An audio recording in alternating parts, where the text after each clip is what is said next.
आज इस एपिसोड में हम ये बात समझने की कोशिश करेंगे कि हर इंसान को धर्म पर चलना चाहिए और वो धर्म, वो लॉज हैं जो एक परमेश्वर ने बनाए हैं और वो लॉज ऐसे हैं कि जिसमें सबकी सलामती है। एक इंसान अगर अपने धर्म पर चलता है, अपनी नेचुरल बायोडाटा कैपेसिटी पे चलता है तो सबकी सलामती उसी में है। मगर इस पर चलाने के लिए एक पावर चाहिए जो कि एक ईश्वर पे श्रद्धा और परलोक के जीवन पे श्रद्धा, यही धर्म पर चलाने वाली पावर है। मगर इस पावर के पावर जनरेटर्स कौन से हैं? इस एपिसोड में हम ये समझने की कोशिश करेंगे। तो सबसे पहले इस श्रद्धा, ईमान, योग की पावर के पावर जनरेटर कौन से? तो सबसे नंबर 1 पर अगर हम मोटा मोटा देखें तो पता चलेगा कि खुद हर इंसान के अंदर ही अंतरात्मा है, जिसे उर्दू में जमीर कहते हैं। कुरान शरीफ में सूरह शम्स में आया है, अध्याय जो शम्स नाम की सूरज, जिस शम्स का मतलब होता है सूरज, सूर्य। तो इस नाम के अध्याय में यह आया है कि अल्लाह ताला कहते हैं इसमें एक परमेश्वर कि मैंने हर इंसान को बनाने के बाद हर इंसान के अंदर इनबिल्ट इल्हाम कर दिया है। क्या चीज? तकवा। तकवा यानी एक खुदा के होने का एहसास। भगवान एक है, ईश्वर एक है, परमात्मा एक है, ये एहसास हर एक के दिल में मौजूद है। उसे बाहर से कोई चीज की जरूरत नहीं है। अगर इंसान के जमीर से आवाज आती है, अंदर से ही आवाज आती है कि कोई इस सृष्टि का रचयिता है, कोई निर्माता है जो देख रहा है, सुन रहा है और मेरी खबर रख रहा है और मेरे कर्मों का हिसाब लेगा। मैं अच्छा करूंगा तो मेरा अच्छा होगा, बुरा करूंगा तो बुरा होगा। ये हर एक का जमीर अंदर से आवाज देता है। ये कॉमन सेंस है जो खुद परमात्मा ने बिल्ड कर दिया है, इन बिल्ड।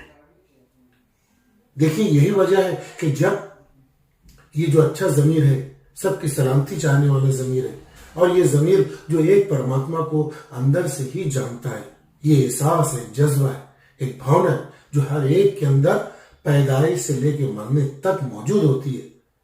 यही कारण है कि हर इंसान जब कोई गिल्टी करता है, कोई गुनाह करता है, तब उसे अंदर से ही जमीर कचोटता है, उसे अंदर से ही मलामत होती है, अंदर से ही कोई चीज उसे बताती है कि तूने गलत किया है। और जब यार कोई इंसान नेकी करता है, अच्छे कार्य करता है, तो अंदर से ही आवाज आती है कि उसने अच्छा कार्य किया है और उस पर दिल खुश होता है। तो ये चीजें हैं जो हमें समझ लेना चाहिए कि सबसे बड़ा पावर जनरेटर खुद ईमान का अंदर ही मौजूद है। इंसान की हर एक के दिल में, हर के दिल की आवाज है। दूसरे नंबर पर हम देखें तो सबसे बड़ा पावर जनरेटर ईमान और योग का क्या है? खुदा से जोड़ने के लिए कौन सा पावर जनरेटर है? वो पावर जनरेटर है ये हमारे आसपास फैले हुए जितनी भी गॉड मेड चीजें, ईश्वर निर्मित वस्तुएं जो है, उससे हमें पता चलता है कि कोई खुदा है जिसने बहुत ही जबरदस्त बैलेंस, एक संतुलित पूरी प्रणाली, एक कुदरती निजाम उसने बना रखा है। अपने आसपास की सब चीजों को देखें तो हमें पता चल जाएगा कि यह कुदरत का निजाम ही हमें समझाता है। और कुदरत के निजाम में, इस प्रकृति में, सबसे पहले अगर हम देखें तो अपने आप को ही देख सकते हैं, कहीं जाने की जरूरत नहीं। अपने शरीर को देख सकते हैं, इसकी बनावट को देख सकते हैं, इसके स्ट्रक्चर को देख सकते हैं कि इंसान को अगर 2 आंखें जरूरी थी, अब वो ऊपर ही थी तो ऊपर ही है, 2 चाहिए थे तो 2 है। कोई इंसान नहीं सोचता कि उसकी पीठ के ऊपर भी एक आंख होना चाहिए। हमारे हार्ट को ले लीजिए, अंदर हमारे एक एक स्ट्रक्चर को ले लीजिए, हमारे एक एक पार्ट को ले लीजिए, सब कुछ कितना परफेक्ट बना हुआ है। तो इस परफेक्ट बनाए हुए शरीर से ही हम समझ सकते हैं कि कोई एक निर्माता है जिसने हमें बनाकर भेजा है और सब कुछ परफेक्ट बना के भेजा है। फिर हमारे माता पिता हमें दिए, हमें संतान दिए, हमें बीवी दी। स्त्रियों को देखिए, औरतों को देखिए तो उनका किस तरह बनावट है, आदमियों को देखिए तो उनकी बनावट देखिए। इसी तरीके से हर पशु पक्षी, समुद्र, सूरज, चांद को देखिए, सब अपनी अपनी जगह बिल्कुल सही है। तो ये बैलेंस, पूरी प्रणाली, पूरा जो है प्राकृतिक निजाम जो है, ये किसने बनाया है? ये इन्हें कहा गया है कुरान शरीफ में अल्लाह की निशानियां। और इसे ही विभूतियां कहा गया है गीता में। यही गॉडमेड चीजें हमें बताती हैं कि कोई गॉड है। अब चौथे नंबर पे हम देखें तो हमें पता चलेगा कि ये दुनिया में जितनी भी मुसीबतें हैं, इंसान के ऊपर जो जो भी कष्ट आते हैं, वो सब भी ईश्वर की याद दिलाते हैं। जितना आराम जरूरी है इंसान को, जितना स्वास्थ्य जरूरी है, उतना ही इंसान को खुदा को जानने के लिए कष्ट जरूरी है, मुसीबतें जरूरी है। जब मुसीबतें आती है तो इंसान उसे ईश्वर को याद करता है। अगर उसे जिंदगी भर आराम ही आराम मिले तो कोई इंसान कभी ईश्वर को याद नहीं करेगा, बल्कि वो ईश्वर को भूल के दुनिया में जुल्म करना शुरू कर देगा, अहंकार में पड़ जाएगा। मगर मुसीबतें इंसान को बताती हैं कि कोई ताकत उसके ऊपर है। इसी तरीके से मुसीबतें इंसान को याद दिलाती कि कोई एक परमेश्वर है और उसका इस जीवन पे कोई अधिकार नहीं, सारा अधिकार उसे ही है। कोई ऐसी चीज है जो अधिकार रखती है इस बात का कि इंसान सब मिलकर कितना ही कुछ कर ले, मगर उनके पास कोई अधिकार नहीं। सारे का सारा अधिकार उस ईश्वर को है। अभी कोरोना को ले लीजिए, जो अभी जस्ट आकर गया है, एक से एक हमारे पास साइंस ने इंस्ट्रूमेंट बना के दिए, टेक्नोलॉजी हमारी कितनी आगे बढ़ चुकी है, मगर किसी को खबर नहीं कि कोरोना आएगा।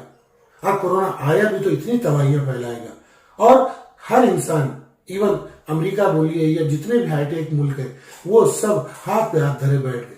बल्कि जो जितना हाईटेक था उतना ज्यादा उस पर मुसीबत आई, और जो जितना साधारण था उतना इस वबा से बच गया।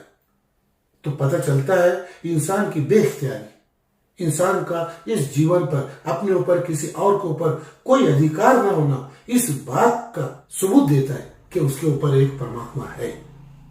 इसी तरीके से और आगे बढ़े तो पता चलेगा कि लक, तकदीर, भाग्य, ये भी एक ऐसी चीज है कि इसके आगे हर इंसान, बड़े से बड़ा सिकंदर हो, बड़े से बड़ा सुपर पावर हो, इस लक के आगे हर कोई हारा हुआ है। इंसान सारी दुनिया की दौलत जमा कर ले, सारी दुनिया की ताकत जमा कर ले, फिर भी किस्मत, नसीब या तकदीर ऐसी चीज है जो उसको हर वक्त लाचार किए होती है। तो भाग्य भी एक ऐसी चीज है जो हर इंसान को बताता है कि एक परमात्मा है। अब आइए आखिरत और परलोक के जीवन पे हम कैसे यकीन करें, उस पे श्रद्धा, ये पावर हमें कैसे मिले। हम आखिरत की पावर, यानी हमें एक जीवन है जो मृत्यु उपरांत है, जहां हमें हमारे अच्छे कर्मों का फल मिलेगा, बुरे कर्मों की सजा मिलेगी। तो ये पावर हमें कौन देगा? तो ये पावर देने वाली सबसे बड़ी ताकत दुनिया में क्या है? वो है इस दुनिया की बेइंसाफी, अन्याय। हम कितने ही हाईटेक और कितने ही मुंसिफ जज सुप्रीम कोर्ट में रख ले, मगर हर एक को पूरा इंसाफ नहीं मिल पाता।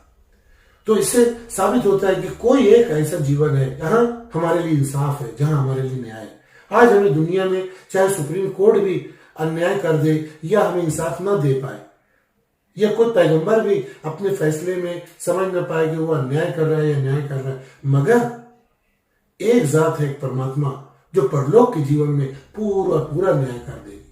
अभी पीछे जाकर देखिए, कुछ सालों पहले तो एक बच्ची का रेप कुछ 5-6 लोगों ने कर लिया बस के अंदर, और उसे चीर फाड़ के फेंक दिया। उन्हें सजा मिली मौत की, मगर क्या वो सजा देने पर भी न्याय हुआ? क्या वो बच्ची को पता चला कि उसके मुजरिमों को सजा मिल गई? नहीं, वो बच्ची तो ऐसे ही जुल्म सह कर चली गई। अब उसे न्याय कहां मिलेगा?